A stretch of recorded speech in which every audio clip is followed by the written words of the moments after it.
Welcome back to Piper Carter Podcast. You are listening to Piper Carter. Yeah, I was just starting us off. I love jazz. That's from it's called Restless Mind, and I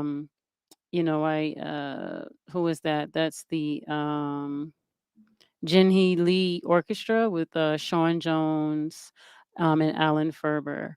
And so it's from a project called Daring Mind. So that was pretty cool. I like that a lot. I'm in the studio with my co-host, who I'm very excited that she's here with me. I'm gonna say, "What's up, Brittany?" What's up, Pipe? What up, though? How are you? I'm good. I'm good. We just found out, I'm late. Maybe I've been doing a lot of interview shows or whatever, but I just found out that on StreamYard, I can't show me and you like at the same time. It's okay. We're all good. Yeah, I mean, I guess so. It's just like gonna have to keep switch, but it's okay. We got to find a way so that we're in the studio together and we can see each other. So we got the Black Magic cameras, the nice cameras, but it is what it is. I'm going to let you start us off. And while you do that, I'm gonna like promote and let people know to jump into the live stream with us. So I wanted you to talk about uh, what's been going on with Brittany. Oh, but first, before please, everyone, I know every single video y'all hear people, say this, but I'm gonna need you to like, share, subscribe, hit the like button, and go ahead and hit the bell to receive notifications. Um, and then I'm gonna pass it over to you, Brittany. All right, cool. What up, though, Detroit? So, what have I been up to? I have been preparing for Veg Fest, which is going to be in its second year at Easter Market. It is usually Veg Michigan has used, I believe, cities like Novi, Farmington Hills, and Ferndale for its, I guess, 20 plus years of experience. Venues in the suburbs. So it's pretty cool that they're going to be down in Easter Market. It creates a beautiful ecosystem of Metro Detroit vegan places to eat and actual Detroit vegan places to eat. So it's going to run from 10 to 4 Sunday at Easter Market in Shed 5. Be sure to come check us out. I think there are going to be a lot of vendors, including me, that you can walk out with a pretty full meal with less than $12. So come by, eat as much food as you want. We're doing some pretty cool slices. And we're going to do oyster mushrooms as well. So you can toss them in whatever sauce you want. So I'm really, really excited about that. So hope you guys can come out and join us. The other thing that took place this weekend in Detroit, which is now starting to become just, it's always been epic, but it seems like this year they just took it to another level. It was movement, right? Uh, movement, I would say, did a great job. Not, let's just say, like the actual event coordinators, but the ecosystem of what they created around the festival that I think was $180 per ticket. That's pretty steep, right? Lollapalooza, maybe saying the wrong, Lollapalooza, Coachella, right? The Electric Forest. Even just going to a everyday concert these days is pretty expensive. I think me and Piper were talking about possibly going to see Erykah Badu and Mos Def. And I think for 4 seats they're around $700. So you combine, let's see here. Let's do the math on this. So $540 for a weekend of music, for a full weekend. And actually that's 3 days. It's a 4-day festival. So let's do the math again. So $720 for 4 days of music with 1,000 plus DJs. In today's market of live music, I guess it's not too far off. Seems like everyone that I know that actually attended the festivities of Movement at Hart Plaza thoroughly enjoyed themselves. They had, I believe, a pretty cool lineup Friday night that included some local hip hop, which was Cash Doll. I think Friday night they also brought in 3 6 Mafia. I think every night at the actual festival they had some pretty good headliners. Like I said, it looked like everyone had a pretty good time. I was in for the after parties. I mean, every place had great entertainment. They had sunrise jam sessions, which I think is super cool. So, with this being kind of like, I feel like the first weekend of summer movement led us off to a great start. It's always good to see the Detroit summer come alive. I don't care what color you are, I don't care where you come from. If you actually live in Detroit, if you actually may live in Detroit and I, but you never did live in Detroit, you were from the suburbs, aka me, I think everyone had a great time. It's cool to just see the city come alive. So that was the weekend. I made pizza for a movement esque party at the Shed, which is a dope venue led by Quasi, who's been on the show several times. The Shed is right over there on the east side. It's about 5 minutes from Akibalon. They're a part of the community, so it was really nice to see. Shout out to Aisha, who was on, I think, the episode last week. She was there. Her family was there. There were a lot of families there. The DJ ran South African music all night, and it was awesome.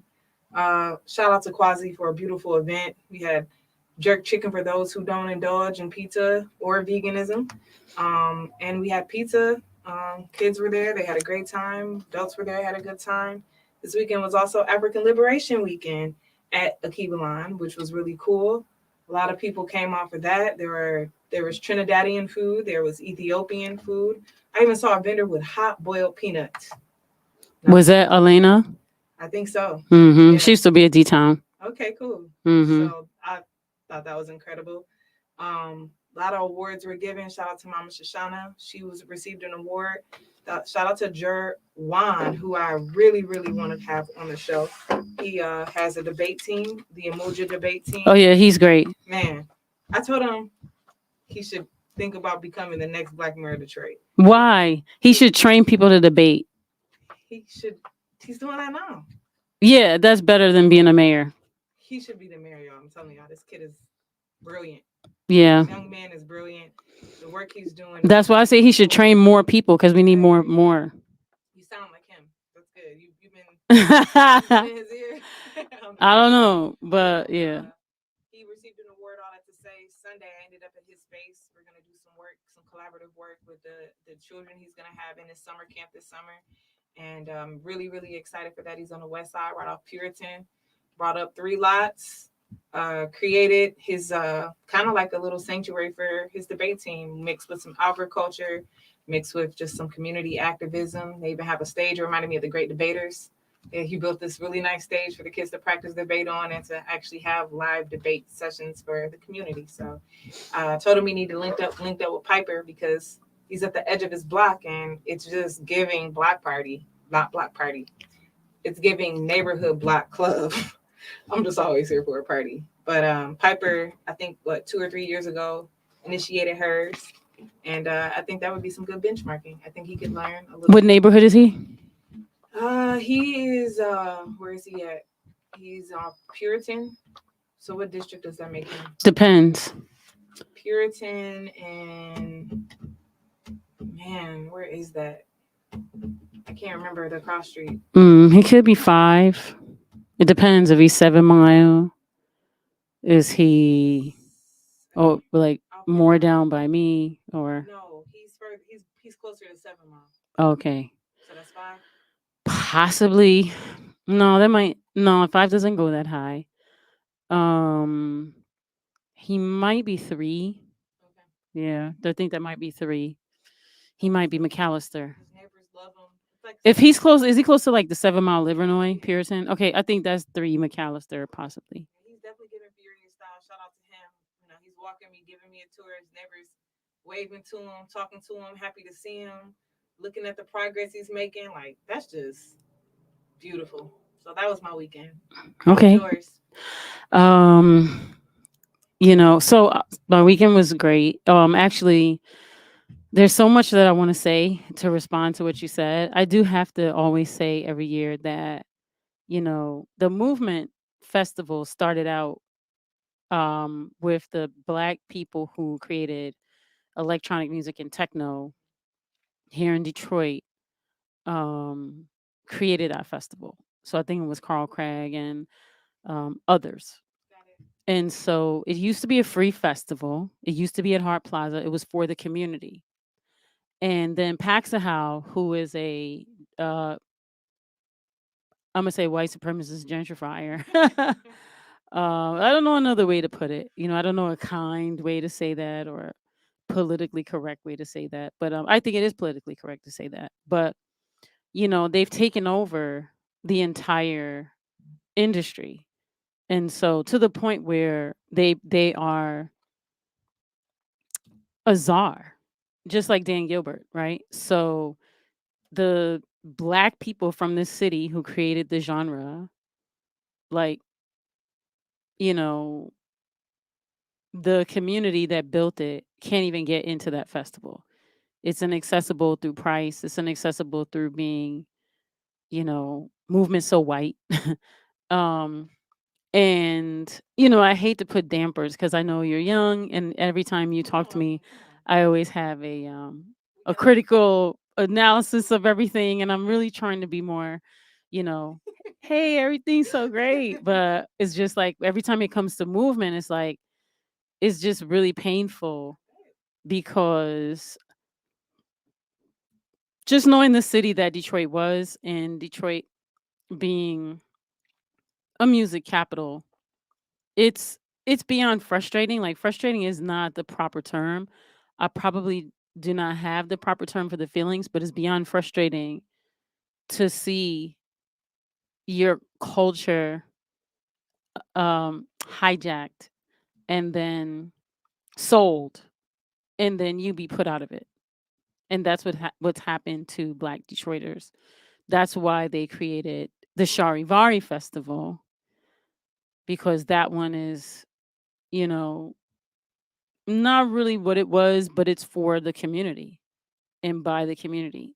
They have to charge because, you know, we live in this paradigm where everything has to cost money, which for me ruins the community aspect of things, because the people who don't have the money then can't be there. And there's an assumption that if people don't have money, then they don't belong because they're not good enough, or there's something wrong with them, or they're going to ruin it, or, very classist. Is a very classist um, way to approach doing culture. Um, and, you mentioned earlier about how much these concerts cost. And I think it's ridiculous. Like, I think it's great that entertainers make a lot of money, so they can, live their best lives because they've actualized their dreams. But what I do think is pretty disgusting is charging people, working class people, exorbitant amounts of money, um, when your fans need to pay their bills. Do And the fans know they need to pay their bills? I know there's a certain level of personal responsibility, but, like, in essence, if you do not have X amount of money, you're not going to see X person live That's true. because you're poor. So that's your punishment. That is Or what it is. because you can't afford it, that's your punishment. I mean, technically, I mean, it is kind of like that though. Like, I think what I find interesting is like as you're talking, I'm like, dang, like have they done like consumer? I mean, I know they have. I know they've studied the modern day consumer, right? What is with all the tech, all the stuff that's out there to do studies on consumer behavior, right? I think they have to know, and the way that they've risen prices on certain things, they have to have in the back of their mind that no matter what, when people want to do something, they're going to spend this type of money, right?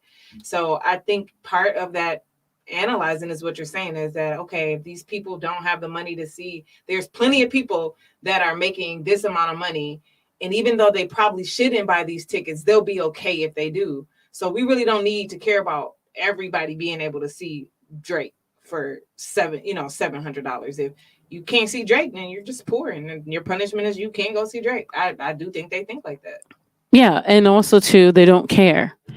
And so the marketing that goes into, because for the most part, right, like concerts, even movement, for the most part, these things are marketed to quote unquote like young people. Right. Yeah. Yeah. And Yeah. so the marketing is like, oh, well, these people the haven't, developed the consciousness to like be savvy about their spending. So And true. so they have a lot of frivolous spending. And so they're gonna, you know, go see this instead of pay their rent or whatever, right? And so, but okay, that's a whole nother conversation. But yeah, I do appreciate though that Quasi created an alternative space to movement. I appreciate that you were able to uh find and build community, with the pizza, and that whole thing Music exists. was phenomenal, Piper. It was just absolutely splendid. It's something about South African music. It's just like the frequencies that are built inside of it. It just you can feel it like that. Like you know how you always say like certain music, like you can feel it's dragging you.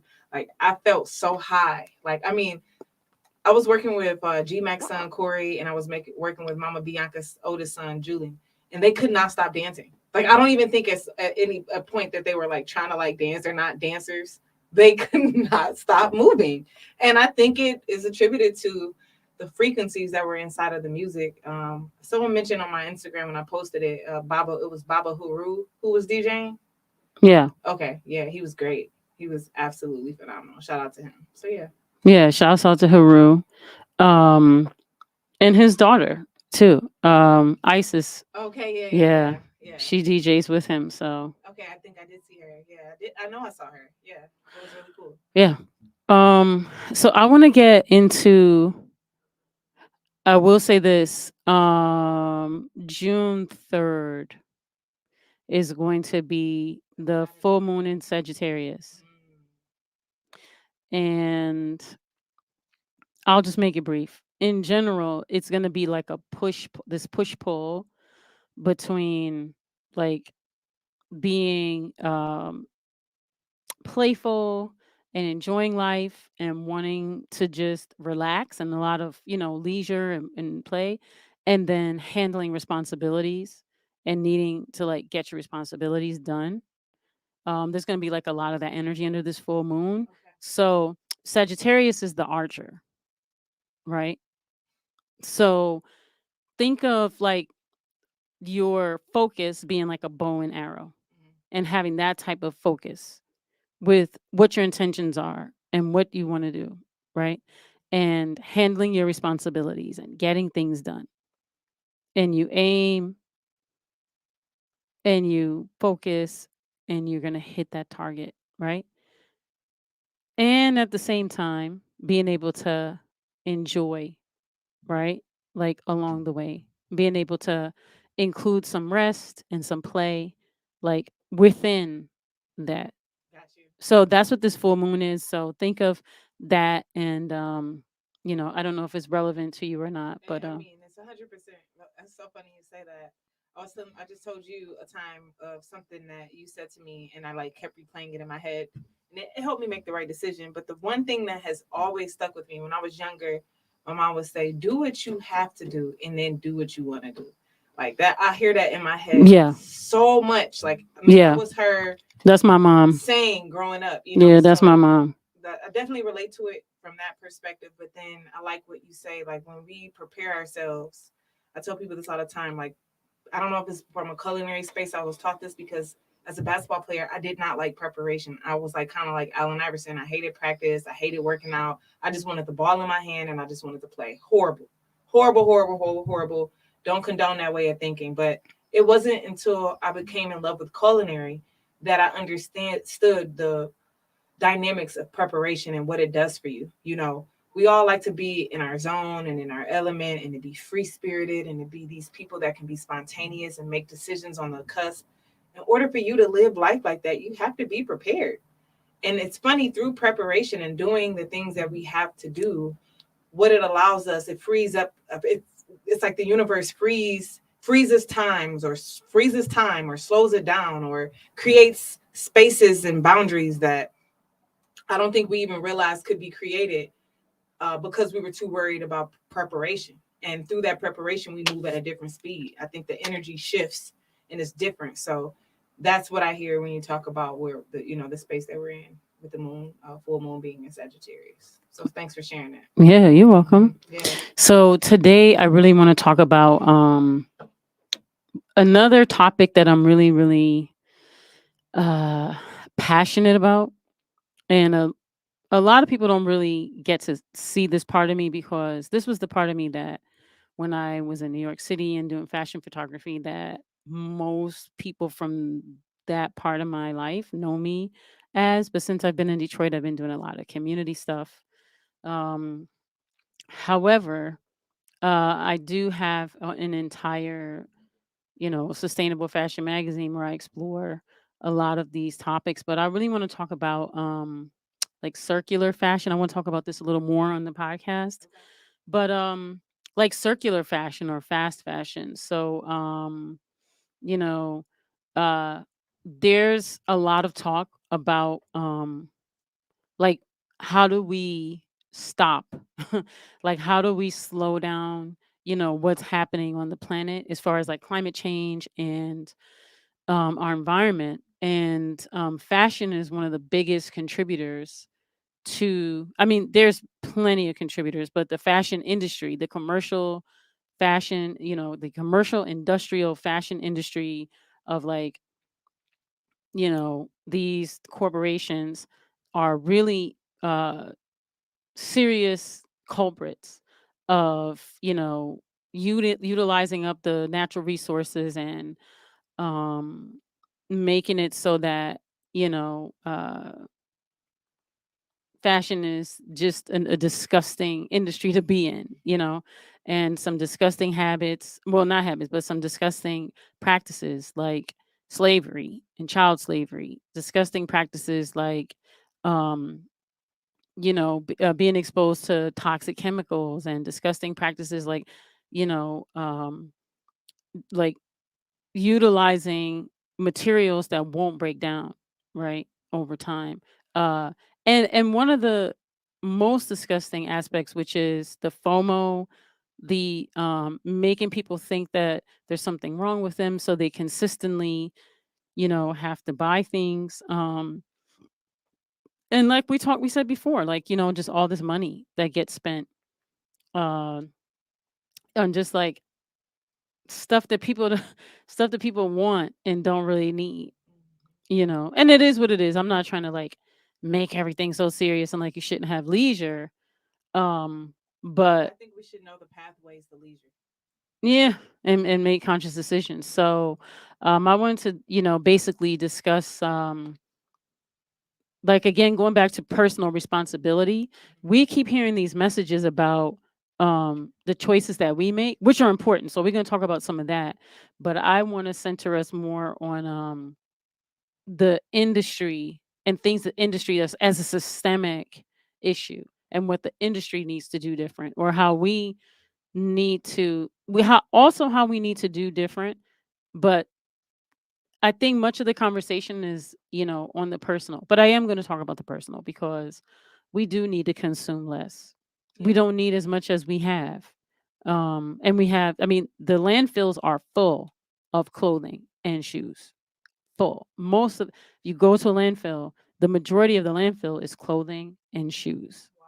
Yeah. And so there's this push for like sustainable fashion, and people are like recycle, recycle, including myself. But recycling uh is not a root cause, right? And so recycling alone is not going to get us to our problem, which is like overconsumption. So before I go into that, I wanted to see, do you have any thoughts about this topic? I want to say shout out to CCS. I went to, I forgot to mention over the weekend, to the last exhibit, the last day of the exhibit of the school.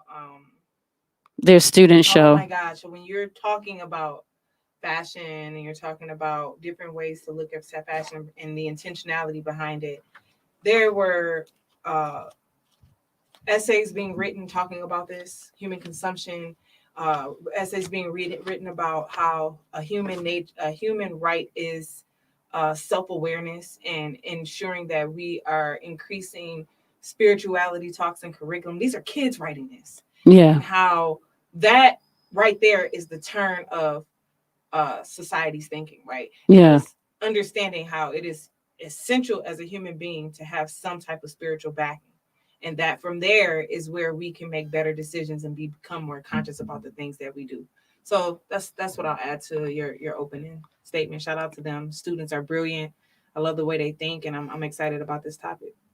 Yeah, and I'm just gonna go uh here really quickly. Um I think, I started this ooh, I started this publication in 2007. So how many years ago was that? Oh man, that's It's 20 years maybe? almost not quite. You're almost there. You got 3 years, so you're Like 17. 17. Okay. 17 So years. about 17 years ago I started this Wow. online publication for sustainable fashion. So I haven't changed my my what do you call this?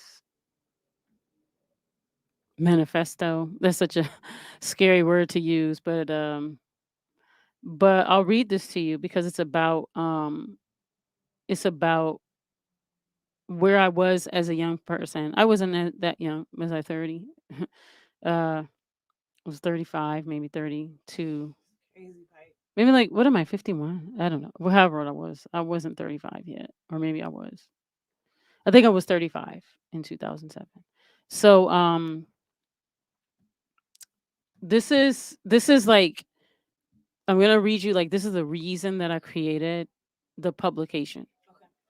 So, communication through arts in the 21st century has a wider reach than ever before.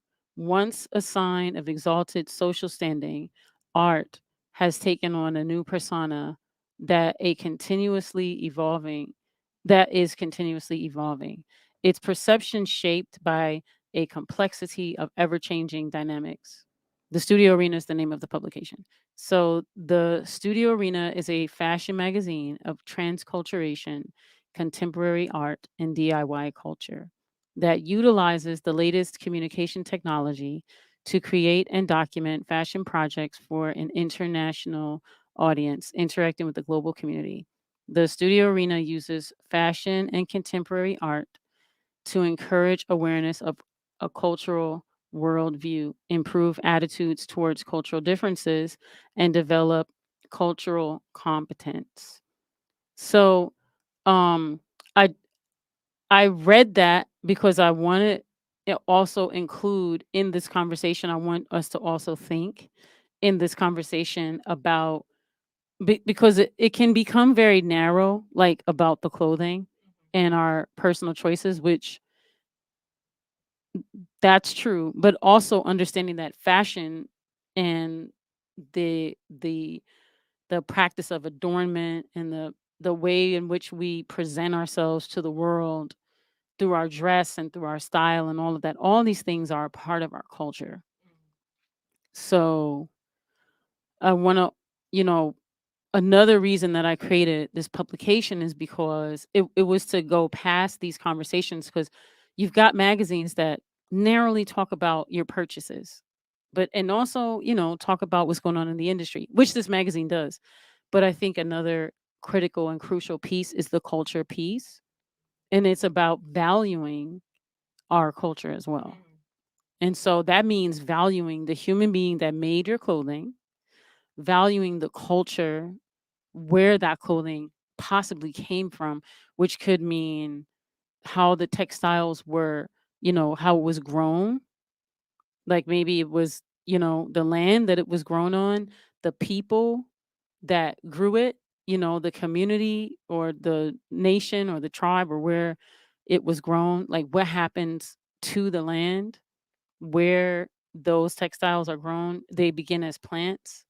The life force energy that was a plant that then became a garment, a piece of clothing, but also became some dye, right? Flowers became the colors and the dye. And then the processes and some of this stuff was spiritual. And I'm not saying everyone has to go around and be extra spiritual like that, but there is a lack of respect and honoring for these cultures, right? Like you can go to any fast fashion place and buy like an authentic Navajo poncho. What's fast fashion like? Forever 21, H&M. Any Most fashion is fast fashion. Okay. Everything is fast fashion. It's not Where over. where the factories and where things are made in mass by machinery, where they're using chemicals as dye, but also chemicals as material, where you're so far away from the plants that created the materials, or so far away from the flowers that created the dye, that you know, people develop allergies because they can't wear these materials, or skin rashes and all types of stuff because they're not supposed to be wearing lycra, or they're not supposed to be wearing you know these man-made synthetics, um and they're going into your bloodstream, they're going into your organs, um in addition to the foods and all these other things, but they're just not good for you. And in addition to that, the people aren't taken care of. The land where you got things from, they're not taken care of. So wanted to kind of created this um because I wanted to you know um talk about I wanted to talk about like like thinking about all the things that we buy, but then also like when you mentioned at the top of the show, like you had a great time in movement, right? I didn't go to movement. I had a good time at the movement after parties. Okay, okay, Because fair I couldn't enough. afford movement. Okay, basic. Okay, you can afford movement. You, Brittany, a person who is very valued in our community, Mhm. providing healthy food, um, you know, Full time job. full-time job, right? You're a manager, right? Yeah. Okay, can't afford movement. Can't afford your own, can't even afford to participate in your own culture. Okay. So and just relating it to that.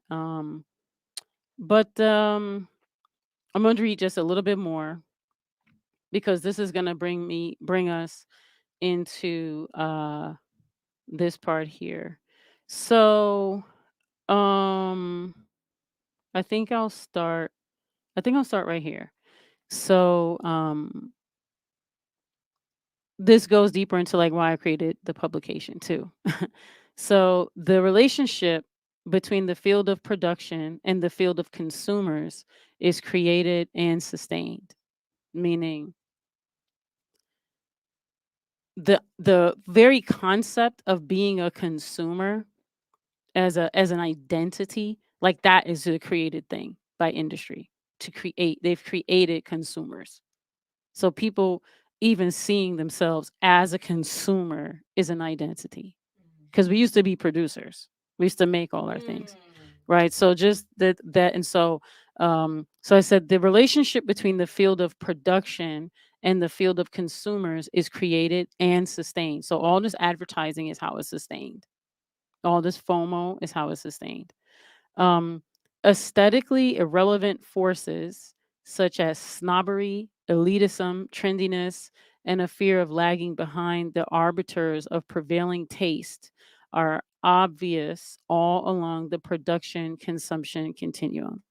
So, the way in which, people have the certain feeling if they're wearing a certain designer, or if they've paid so much money for something, or if the way people brag about like spending all this money or being able to spend all this money on this thing, and that kind of separates them from the rest of the people, or that they know a thing that other people don't know something about, as if that elevates them. That's what that Aesthetically irrelevant forces such as snobbery, elitism, trendiness, and the fear of lagging behind the arbiters of prevailing taste are obvious all along the production consumption continuum.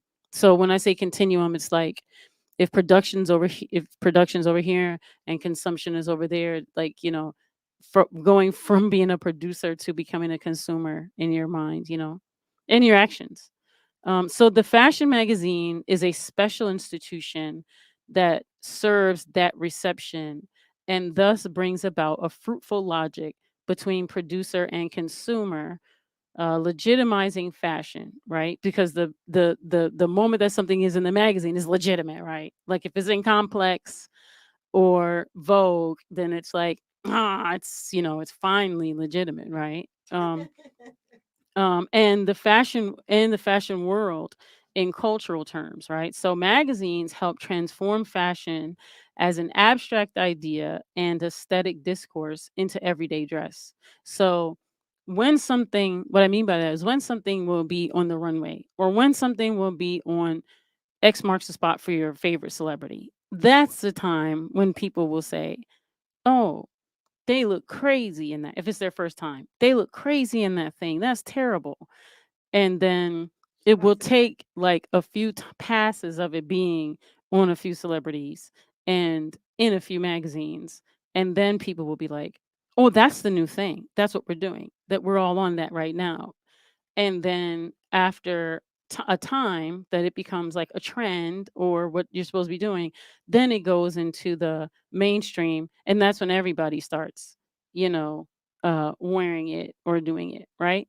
And that's where fast fashion, really thrives because they're thriving off these trends, Gotcha. right? And so uh again, I talked about the magazine, but I was saying that the studio arena, which is the magazine, is a concept I've been working on for years. At first, my aim was to create a space celebrating women of color in fashion. So, how it started off, I didn't see a lot of black people, and I had worked in the fashion industry. I knew there were lots of black people everywhere. So, I just started writing about that. I just started posting all the black models I could find. I was like, I'm tired of these conversations online about Vogue not welcoming us in or Vogue not having models. I was like, who cares? Like, we have a whole internet. We can feature our people. So that's where I was. It was more about representation, but then, um as I became more involved in community and organizing, I realized the need for creating a space celebrating sustainable fashion marketed to women of color. Focusing on values and principles would be more useful to our planet. So I was like, is it necessary to have black women like modeling Victoria's Secret? Like, is that an advancement? Right? So it's like, not really, it's like, oh, when is our turn to be exploited? Like, I don't know. Like, so I started to evolve, you know what I mean? I mean, my question is how do you feel? How I mean, I guess how did you feel about the push for representation? Because what we're seeing now is, I think, with fashion, with anything involving culture, is the shift in people wanting to have more representation. Right? You see a lot of black and brown people. You see a lot of representation. So it kind of brings me back to the Malcolm X and Martin Luther King debate versus this, separation and integration. What are your thoughts about representation in cultures we've created?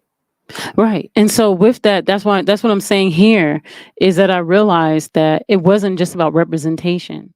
It was about the values and principles of sustainability will be more valuable because, I mean, representation, like, should we celebrate the first black slave owner? Like, you know what I mean? So I'm just saying, in the land of like representation, like how much representation and when is representation like, useless or, doesn't mean anything. But so But yeah, so I was saying that as I became more involved in community and organizing, I realized the need for creating a space celebrating sustainable fashion marketed to women of color, focusing on values and principles will be more useful to our planet. So, in addition to being a hub of creativity, the Studio Arena hosts information about how we can be beautiful, stylish, groomed with care, and eco friendly. Because, I mean, just to be honest, um, black people, and people of color, we like to be flossy dossy. It's not about like not being stylish, or it's not about like, not, you know, uh adorning ourselves. It's about number one, reclaiming our culture. So understanding like more about, you know, where a lot of these things come from, whether it's, a style or a pattern or images in a logo, like that's one thing. But also too the value of the human being that makes the clothing. Like that's really, really important. Um, because much of the industry is slavery. And it's because there's no value of the human being that made the clothing. You know what I mean? Yeah, I do. Yeah. I have a question. Yeah.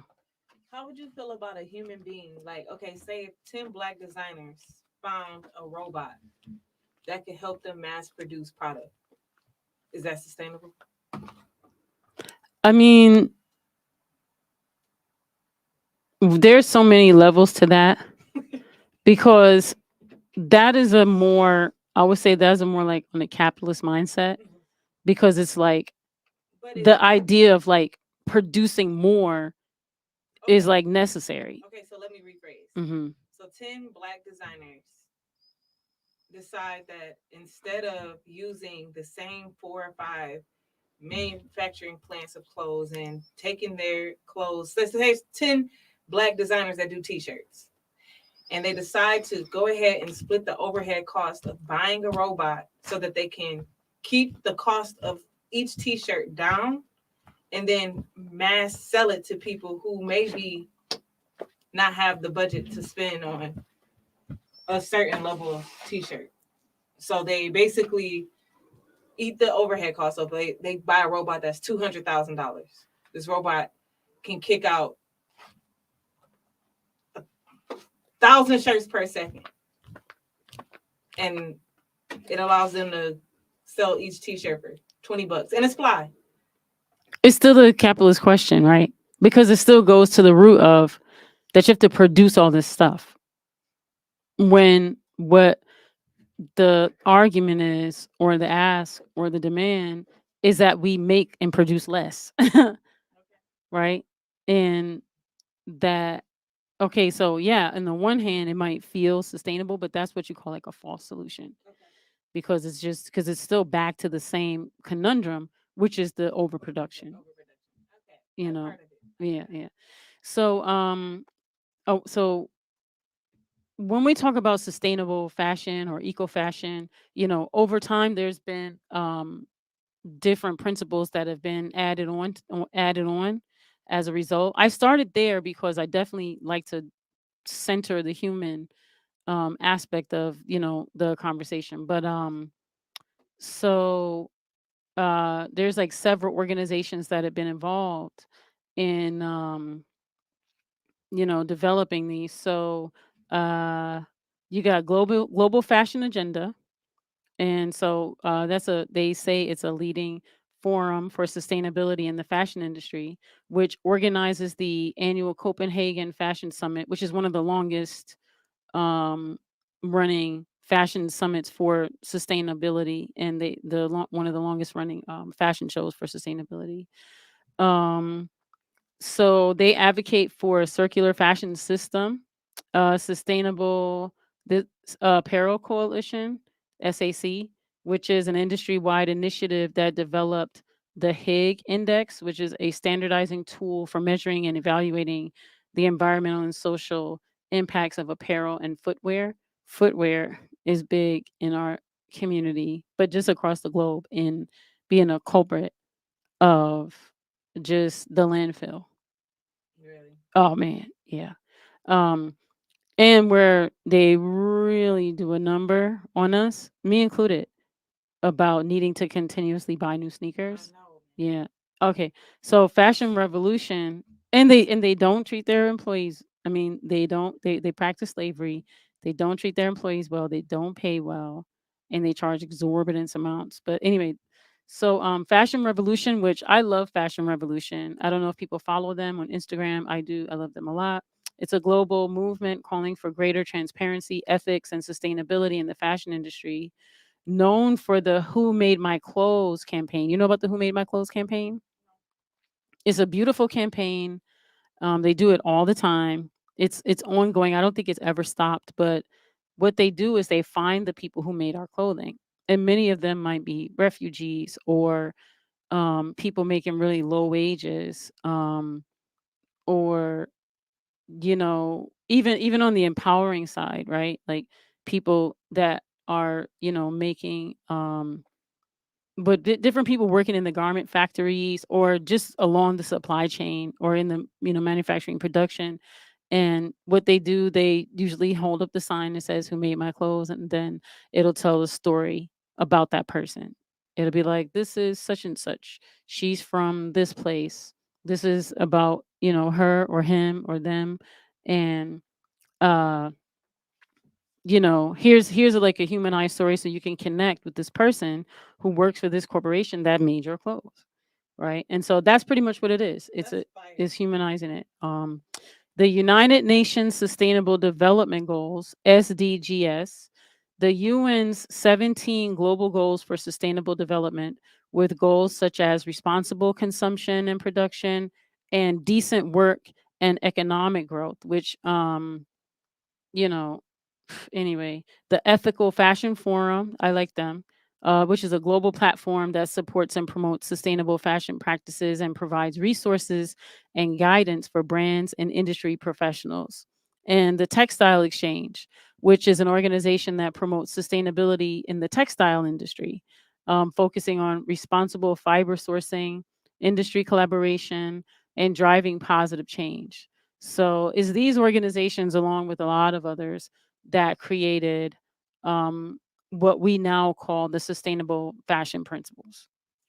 Okay. hmm and um, they also play a significant role in shaping the frameworks of sustainable fashion as well. So they do like ongoing research. They do industry collaboration. Um, yeah. So anyway, so the sustainable fashion principles encompass a range of practices and considerations that aim to minimize the environmental and social impact of the fashion industry. So, here's some key principles of sustainable fashion. So, environmental responsibility. Um, I'm going to say we all have environmental responsibility. Yeah, we have to. We have to. Yeah. I mean, I sent you a clip on what's his name, George Carlin. He's like talking about how we worry about the environment, but we really need to be worried about ourselves. Like we don't even have our behaviors in order. The environment is self healing. It will take care of itself. I truly believe that. I feel like we as humans don't have the capacity with the distractions we have to understand how dynamic the universe and this earth really truly is, the powers that lay within it. However, I think that if we start being more conscientious of and valuing ourselves and how we treat ourselves and interact with ourselves, that'll naturally flow into how we consider ourselves in the environment and how we treat the environment. But you have to know how to treat yourself and others before we can join forces to do anything to move, I think, to be impactful, in the environment. That's my spiel. Yeah. So with environmental responsibility, that's basically minimizing the negative impact on the environment, right? Through reduced resource consumption, waste reduction, and pollution prevention. Mm. Then you have ethical production. Okay. So that's ensuring the fair and safe working conditions, fair wages, and respect for workers' rights throughout the supply chain. So that would be, you know, so I mean, the majority of the workers, the majority of the people that make our clothes, you know, um, either including designers, including designers. yeah. Well, let's demystify that a little bit. Many designers in, I say the majority of designers in the commercial fashion industry don't actually like make the clothing. They have designs, they have ideas, they come up with ideas. Even they actually personally do not come up with these ideas anymore. They exploit the people that they hire around them. Gotcha. And those people actually come up with the ideas and their name is just on it. And then there's a whole, so, and it's also class, right? Because there's a whole other set of people that are of a different class who actually do the making of the garments theirself, right? Because there's a different class difference between the designer, especially commercial designer that has a name, that's going out to Cipriani and having, X amount of hundreds of thousands of dollar dinner at night with their friends, to have food they don't even eat, uh traveling on their private, jet, to go here and there and there, to fill in the blank island that they're exploiting, to just enjoy the leisure of not thinking about the people that are on the ground. And then there's the people that are like, there's a layer in the middle, which are the people who like do the like, they have a little, that we would call them the petty bourgeoisie, petite bourgeoisie, but they might have a little bit of clout, they might have a little bit of something because they work here or work there. They might have a little bit of power and a little bit of money or a lot of it, right? And then there's like the people who actually make the clothing, which many of them are peasants, are working in, slave camps, if you will, fashion slave camps, I'm going to call them. Um, they're working for like pennies on the dollar. They're not treated well. They don't have unions. They are not able to probably like take care of their basic needs. They're Anyway, there's all of that. They're So exposed. wild. It's so wild. Then you've got what's called like circular economy. So embracing circularity by promoting recycling, upcycling, and using recycled materials to reduce waste and extend the life cycle of products. I think that that's where, in the Black community or in our community, where we kind of sort of live in the land of sustainability, I feel like that's where a lot of people really understand their personal role in sustainability is like right there. Um because it's easy, right? It's not easy, but if you're able to, I know a lot of Black people, I know growing up, we would take something, maybe you wore it and it was cute or whatever. We did it more for these reasons. And now you kind of, people seen it. So now you take it and now you're going to add something to it. So you're going to remix it or whatever. That's called upcycling, you know. Um there's different reasons people do it, but there's also recycling and the resale shop. But that's another hustle too, the resale shops, because the resale shops have become a place where people charge a lot of money. Again, like how you were talking, Brittany, with the tickets and everything.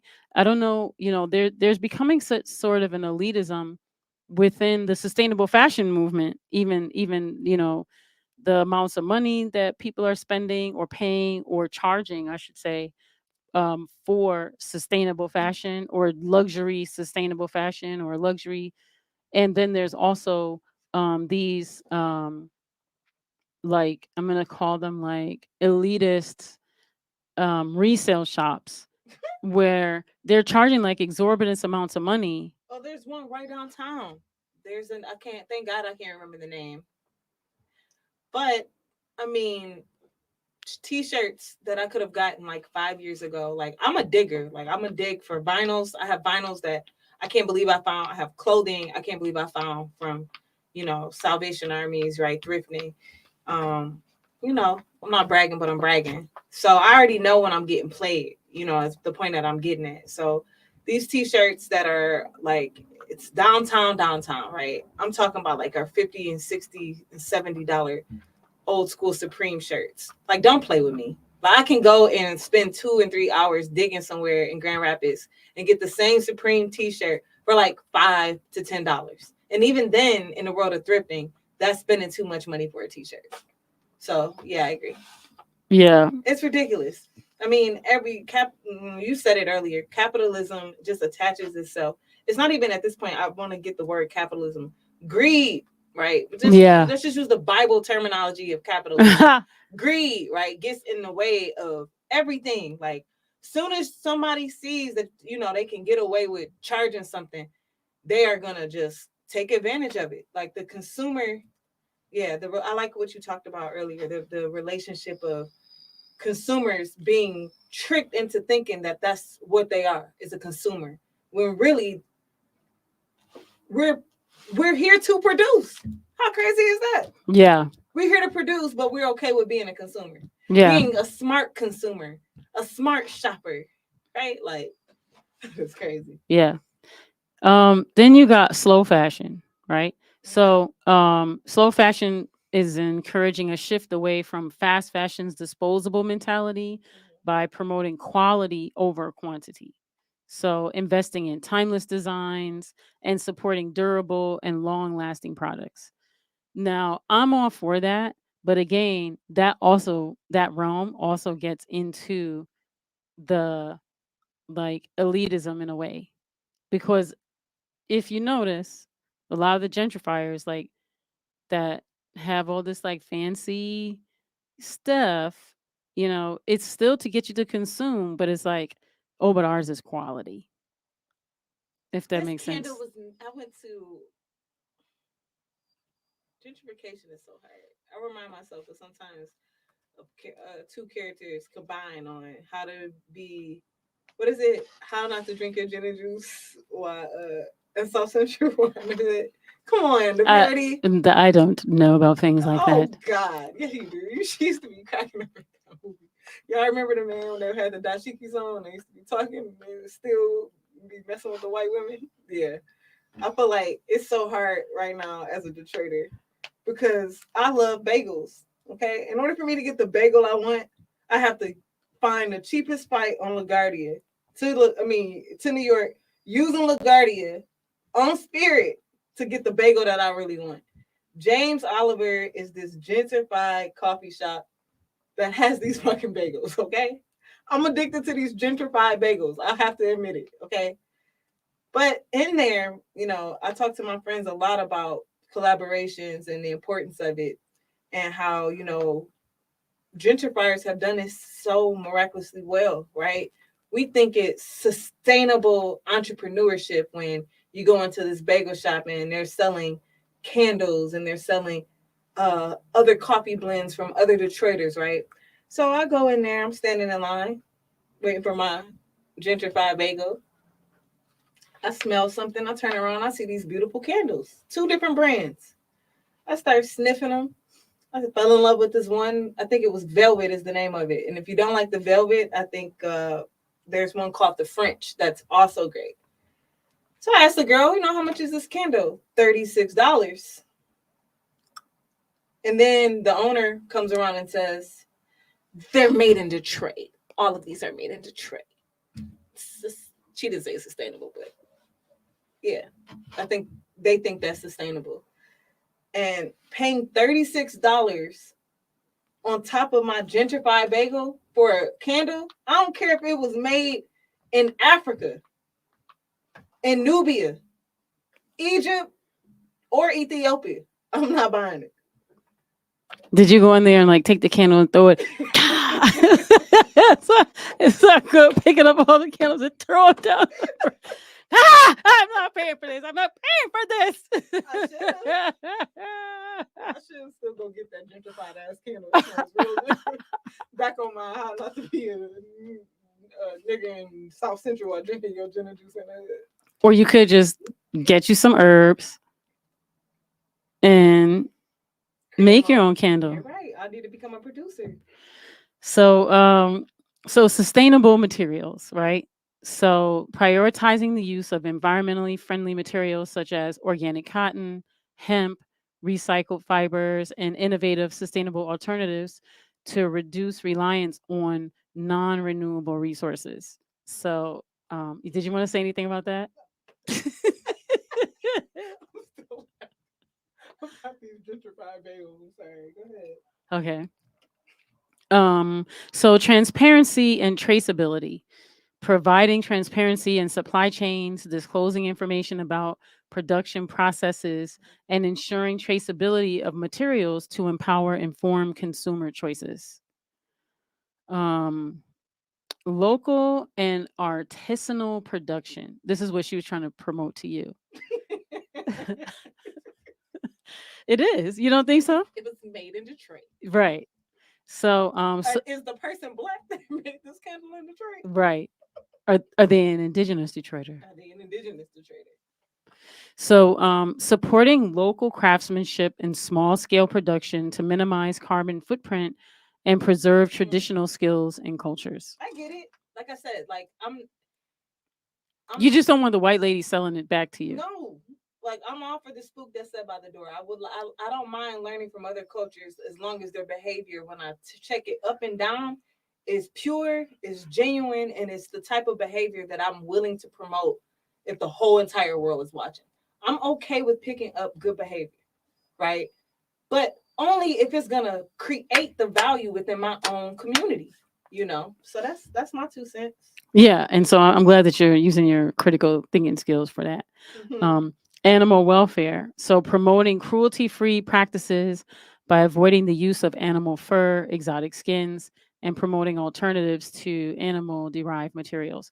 This is a difficult one for Black people because Black people love leather and fur. Okay, I got one more story. My mom said there was an event in the 80s. My mom, you know, I always tell you guys, is from Mississippi. She probably got here late 70s, early 80s, and stayed unexpectedly. So she learned a lot about city culture really, really, really, really fast. And she said she'll never forget there was a civil matter that took place in the Black community, and everyone got together and said that they were boycotting. It was had something to do with bus transportation and something that changed within the transportation, and they saw it as a plot against inner city community that goes and takes all their money and gets on these buses and supports all these suburban um, corporations, stores. So they band together and they said, we're boycotting all these stores. If it ain't Black, we not buying it. She said, little do you know, about 2 weeks into the boycott, Marshall Fields popped out with an ad that said 50% off on fur coats. She said all the phone conversations start saying, now you know 50% off on a fur coat? How am I bypass a 50% off on a fur coat? End of the boycott. She'll tell the story better, but that's crazy to me. Well, that's the moving people from the identity of being a producer to a consumer. That's creating a consumer identity. You know, that yeah. Um Now, conscious consumption. So, encouraging consumers to make mindful purchasing decisions, value quality over quantity, and consider the social and environmental impact of their fashion choices.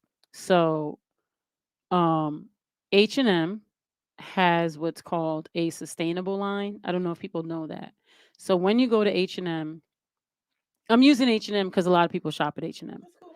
And much of what they do is fast fashion. They came up with this sustainable line because they had been sued and went through a lot of you know uh being forced to face some of their behaviors around hiring slave labor and all these things. So when you go to H&M, if you look on the label, they have a couple of different labels. One is called the sustainable fashion label, and basically the entire chain is sustainable and follows all of these principles. So if you go to H&M and you shop at H&M, and you look for the sustainable line, you can do better at H&M if you choose the sustainable line. It's an interesting conundrum because you could also choose to not do this. You could also make the choice to like not choose a sustainable line, which means they still have these practices, I mean, yeah. they still have these practices. So um I don't know. All right, so you've got collaboration and innovation, fostering partnerships, knowledge sharing, and embracing the innovative technologies to drive sustainable change within the fashion industry. So these are the principles that they came up with, right? For brands and for consumers, to promote sustainability and work towards a more responsible and ethical fashion industry, right? Um, so I think well, I do want to talk about, so you got worker treatment, right? Because you have people that work in these big factories and things. I don't know if you remember some years ago in the Nike factory, the people in India died and hundreds of people burned alive I feel like I heard in that. the Nike factory. So you got worker treatment, safety, and ethical business practices are essential aspects of sustainable fashion. So here's of another list of principles, right? Um, so we talked about all of that. So fair trade. So supporting fair trade practices that guarantee fair wages, safe working conditions, and community development for workers in the fashion supply chain. So, have you ever, when you go and you look up something that's like fair trade, you know, what's the name of the uh, Patagonia, and they make like the kind of I have a best by them. outdoor, you know. They do a good job. I mean, I don't know what you're getting ready to say, but as far as like quality and paying for a certain set of quality, I dig it. They make good clothes. Well, also too, that is fair trade, right? So that they're not doing exploitation, that they're not continuing to practice the exploitation. That's one company. There's plenty, but if you look up that it's fair trade or ethical trade, or there's also ethical business practices, right? So conducting business in an ethical and socially responsible manner. So including fair contracts, responsible financial practices, and adherence to ethical standards. So yeah, there's that. Um, so to dig more into the collaborative partnerships, so engaging in collaborative partnerships with suppliers, manufacturers, and stakeholders to promote shared responsibility and drive positive change in the fashion industry. Empowerment and skill development, so supporting worker empowerment through skills training, capacity building, and opportunities for career advancement. And then gender equity and diversity, so promoting gender equity and diversity within the workforce, ensuring equal opportunities and fair treatment for all individuals. And then there's like social impact, right? um, so considering the social impact of fashion production in local communities, so supporting community developmental initiatives, fostering positive change. So um Vera Wang, and I know Tommy Hilfiger did this, and Gucci, these are some of the companies that have had some positive collaborations. I'll say Gucci has a bamboo, they have some different collaborations, but they have this one pair of bamboo sunglasses, and the I have to look up which tribe it is, but there's a tribe. And so basically what they did was the tribe itself has organized itself so that when the tribe does business, they're doing business like as an entity, right? And so it's not like one person is like benefiting. It's like it's going to benefit the entire community, the nation, and the tribe. And so they have their people that they elect to represent them, and then they kind of go through a process so that those people are clear on the goals and why they're going in there, so that they're not selling out the tribe.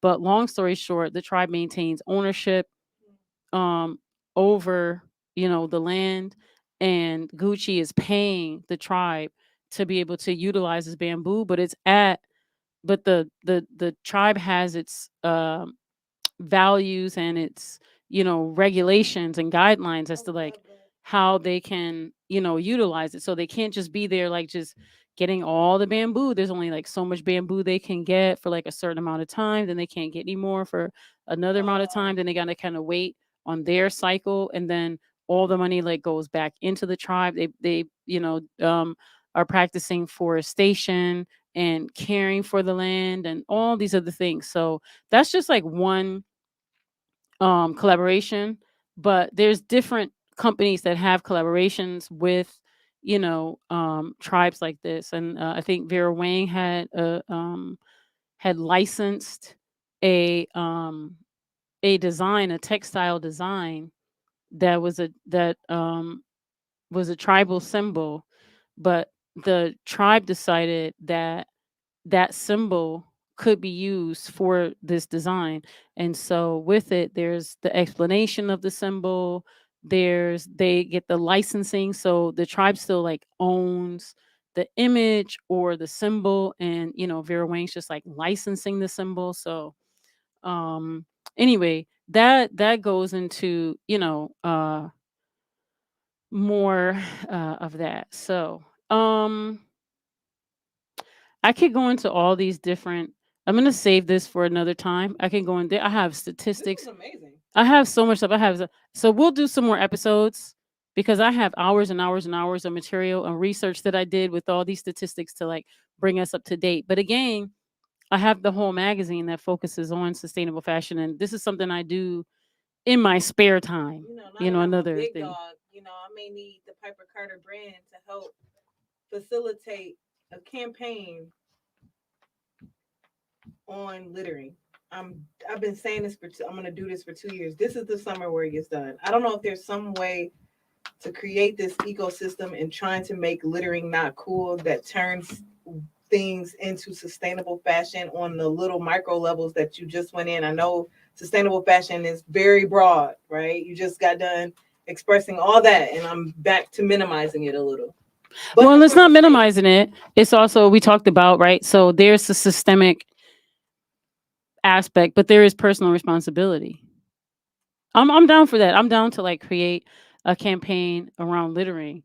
Uh I would say you could do a hood campaign, and then you can have nah, but that's shaming. I'm a Gen but let's Xer. start. What if we started with trying to find? I mean, my issue is if I could walk around and just find old sneakers and then work with. There's a lot of these different shoe stores that have these shops and that clean up shoes, right? What about if you clean up these shoes that are literally found in these neighborhoods and you don't even resell them? You put them in packages for use of for neighborhood day for the kids that are part of their backpack.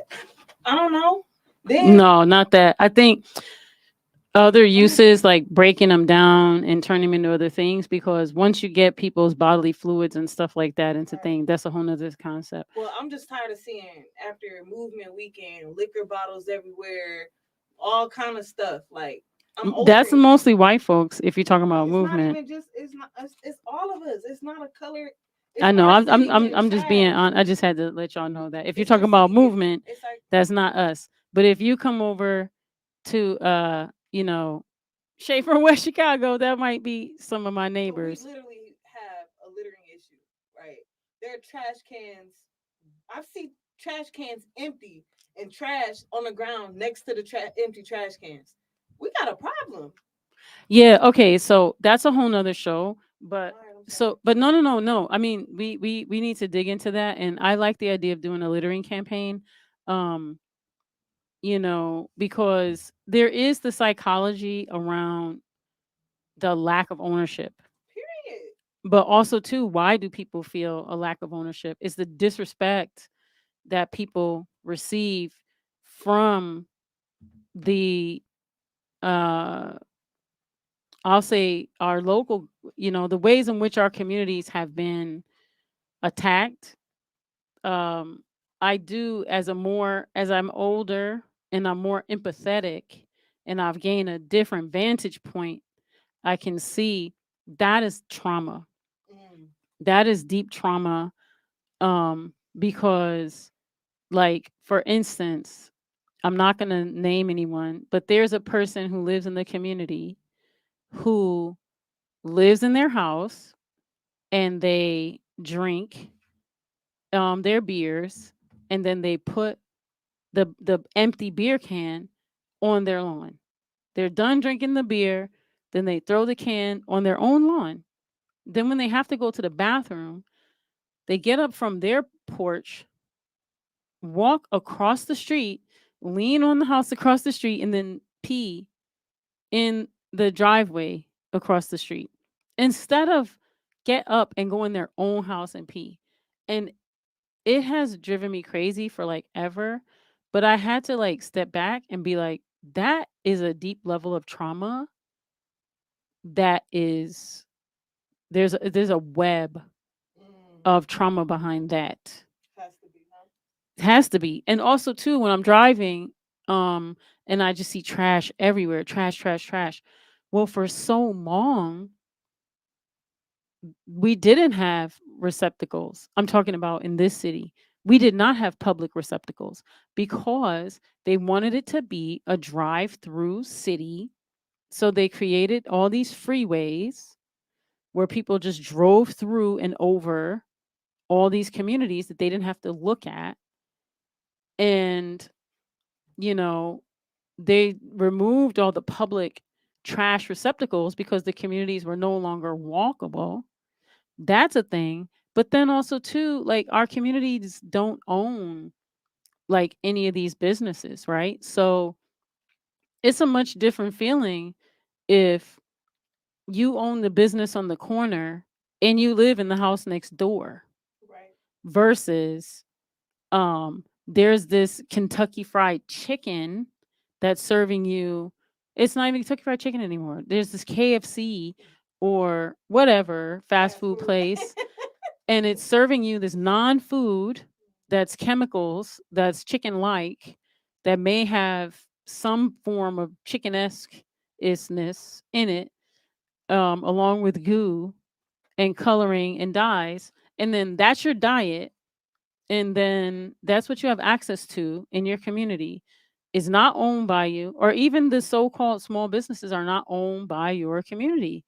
And everywhere you go, you're treated as if you don't matter, right? So in your community, like my neighborhood, they had the right sizing plan. Not just in my neighborhood, in Detroit, they had the right sizing plan, which there's a whole another explanation of it, but was to divert resources from communities to other communities. And so my neighborhood is a neighborhood that was heavily divested from. And so um, they cut off our street lights, access to emergency services. They closed our high school, closed our community center, closed our hospital. Most of the businesses closed and left. Um, so, you know, there is majority homeowners, but now we're majority renters in our neighborhood. And so a block like mine, where I might see a person that's renting, they might live in the space for a couple months, but then they're gone. Yeah. And so even trying to have a conversation about, I mean, folks are so transient because of unemployment, because of all the things that are going on, right?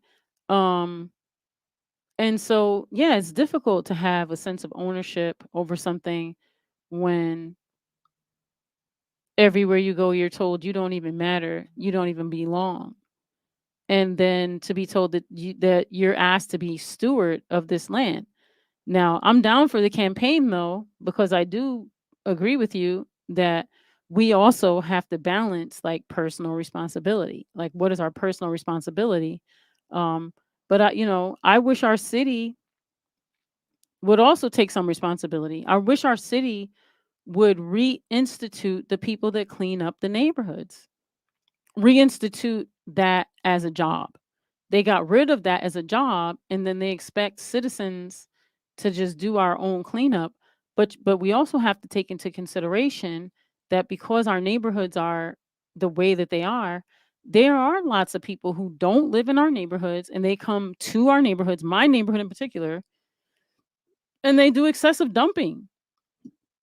So much of the trash and the debris that's in my neighborhood is from people dumping on vacant lots. And majority of it is people who don't live here.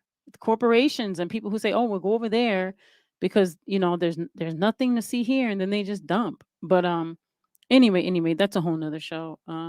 Hey, there's Ben Frank joining us. What's up, Frank? Blessings, blessings. Shout out. Yeah, we're getting ready to get out of here, but because I was jibber jabbing my jaws. But so, Brittany, Yes. what is your? So you want to do your campaign, right? So Yeah, I want to do the campaign bad. We keep talking about value, creating value, understanding value, this and that. I just want to do small things, the cliche things that matter, things that we've tried in the 70s. I want to do the shit that we saw on Sesame Street. That's what I want to do. I want to tweak minds on some Sesame Street level subconscious, unconscious behavior where you don't even know it. It doesn't feel like Sesame Street, but it's the same type of like principles that Sesame Street had embedded in the propaganda, if that makes sense. yo, you can do. You got to do it for the people that listen to trap music. Oh, it's not even called trap. What do y'all listen to now? Drill. Like Hey. you're gonna have a wait, do it. Wait, you're gonna have the guy that's got the trash can. Yeah. Okay, so you gotta have the trash guy, the little puppet, and you have the young person come up, and he's walking down the street. Then he throws his little wrapper on the thing, and then the dude come out. He gotta fit it. He talking about, "Fuck is you doing, motherfucker? You nasty ass motherfucker! Pick that shit up." Is that what he's gonna do? Yeah, he's gonna be like, gang, gang, gang. Oh no, we can't have weapons. Oh, well, I thought it was all cool. I'm gonna stay not littering. Girl, we can't be putting weapons on no children. That was You the can't hit a joke. puppet Right. putting no All that weapon to on be a said, we child. want to increase value through removing littering as much as possible. So yeah, I want to work on that for sure. Oh, I want to say, okay, so shouts out to Fuzzy Tech who's in the chat. He said, we have a line of industrial along Linden here. I think some dumping in the neighborhood is from the employees of those businesses. Right. So, They um, do it though. They do it because they think we don't care. They think we literally are okay with trash. no, they don't do it because they think we don't They do care. that. They do it because they don't respect us. They don't respect us because they don't think we respect ourselves. But it doesn't matter. Even if we had on, three-piece suits and church dresses, they still won't respect us. Do you think that they would ever put a industrial factory anywhere near Palmer Park? And if they did, do you honestly think them black people in Palmer Park gonna allow trash all up and through their neighborhood? This is what I'm trying to tell you. That first of all, city council green lights a lot of the projects that are allowed to come into community, including these projects that pollute. And I did a whole teaching on this. I'm gonna bring that teaching to this space. I'm gonna bring some of these teachings I've been doing with DBCFSN to this space. What did Fuzzy Tech say? We got a damn city council person that don't care. Exactly. Right. And so, you know, they greenlight a lot of these projects. So, I'm gonna bring a teaching. I would love that. Yeah, I've got some different teachings about some of this stuff because, um, but I like your campaign. You gonna do it? Yeah, I got to put it together. I talked to a couple people about it over the weekend. I think this summer is a strong move for it. I really do.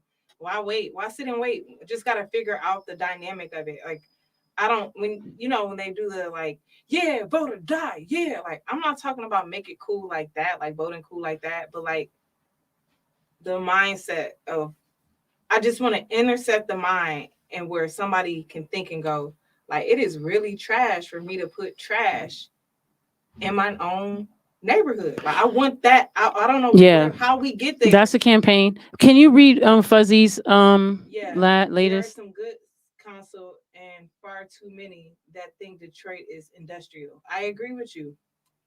I agree with you. Yeah, people think Detroit is industrial, so they're like, "Oh, well, you can just put all these polluting industries like right inside the neighborhood, like next to the people." Mm, Like Marathon 48217, we always talk about the most polluted zip code in the state.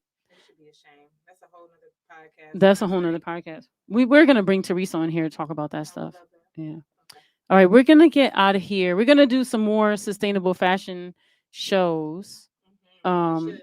yeah, we're gonna do more. I have hours and hours and hours of research, so we'll break this up into multiple content, if you will. Okay. I want to say thank you to everyone that like, share, subscribe. I want to thank you to everyone that is a listener and a supporter. I always have to mention, check out the Patreon. Follow us on our socials. We're Piper Carter Podcast on Instagram and Facebook, and we also have a Facebook group. Um, and then also on the network, shouts out to Kari Way Frazier, our proprietor for Detroit is Different and the Detroit is Different podcast network. You want to like, share, subscribe on all of those channels as well. Facebook, IG, check us out on YouTube. But I want to say this summer, come to a lot of studio because every Thursday we're going to have a live podcast that's going to be in person from one of our different podcasters. We're going to have live performances. We're going to have food, and it's going to be right here at the Detroit is Different podcast, studio, outside, of course, Mm-hmm. all summer. And then look forward in October to the Detroit is Different podcast festival. And so got lots of neat stuff to talk about there.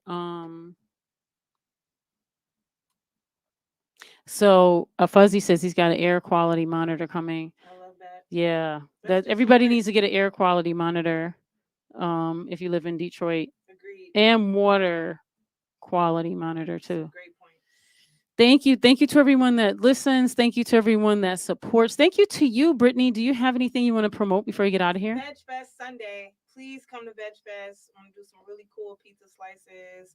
We got some great marketing. We have a raffle where I'm gonna be giving away one of my favorite records. I'm gonna be giving away a T-shirt, complimentary pizza, smiles. We got Wait, whose culinary record are you classes. giving away? Okay, so you got to It's a find out. secret. Okay.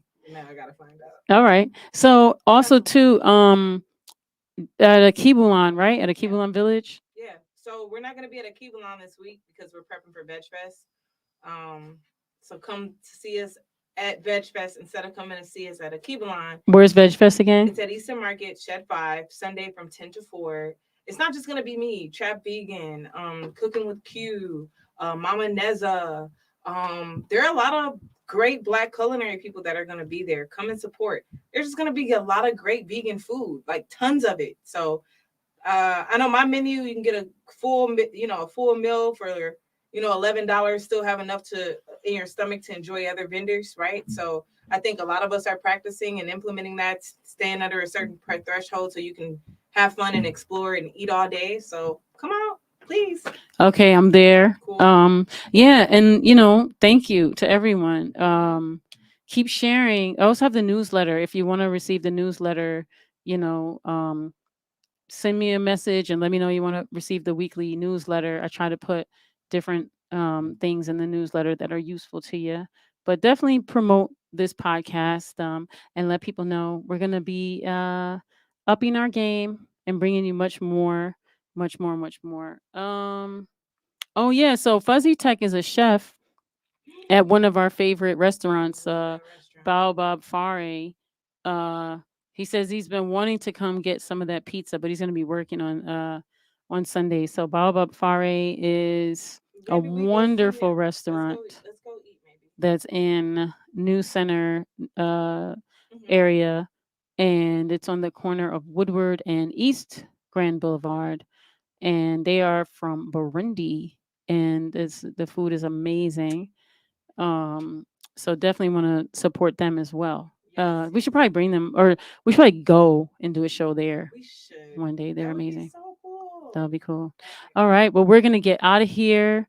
And we'll see you next week, Tuesday, 8 p.m. All right. Peace.